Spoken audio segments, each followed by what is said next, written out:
మనకి స్వాతంత్ర్యం వచ్చి ఈ ఆగస్టు 15తో 79 ఏళ్లు పూర్తవుతున్నాయి. కానీ ఇన్నేళ్లలో భారత్ ఏం సాధించింది? 1947లో బ్రిటిష్ పాలన నుంచి స్వాతంత్ర్యం పొందిన భారత్ విభజన గాయాలు, పేదరికం, నిరక్షరాస్యత అనేక సవాళ్ల మధ్య తన ప్రయాణాన్ని మొదలుపెట్టింది. 1950లో భారత రాజ్యాంగం అమల్లోకి వచ్చి గణతంత్ర దేశంగా అవతరించింది.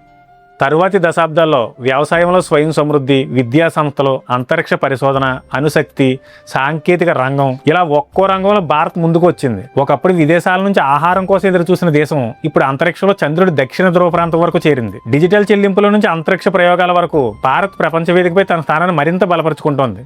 కానీ అభివృద్ధి అంటే కేవలం జీడిపి మాత్రమేనా? ప్రతి పిల్లవాడికి నాణ్యమైన విద్య అందుతోందా? ప్రతి కుటుంబానికి మంచి వైద్యం అందుతోందా? యువతకు సరైన ఉద్యోగ అవకాశాలు ఉన్నాయా? రైతు జీవితానికి నిజమైన ఆర్థిక భరోసా ఉందా? ఈసారి స్వాతంత్ర దినోత్సవం సందర్భంగా 150 ఏళ్ల వందే మాతరం చరిత్రను గుర్తు చేసుకుంటూ 2047 నాటికి అభివృద్ధి చెందిన భారత నిర్మాణంలో యువత పాత్రపై కూడా ప్రత్యేకంగా దృష్టి పెడుతున్నారు. స్వాతంత్ర్యం అంటే కేవలం గతాన్ని గుర్తు చేసుకోవడం కాదు, మన స్వేచ్ఛ కోసం చిన్న వయసులోనే ప్రాణాలను అర్పించిన ఎందరో స్వాతంత్ర సమరయోధుల త్యాగానికి మనం న్యాయం చేస్తున్నామా?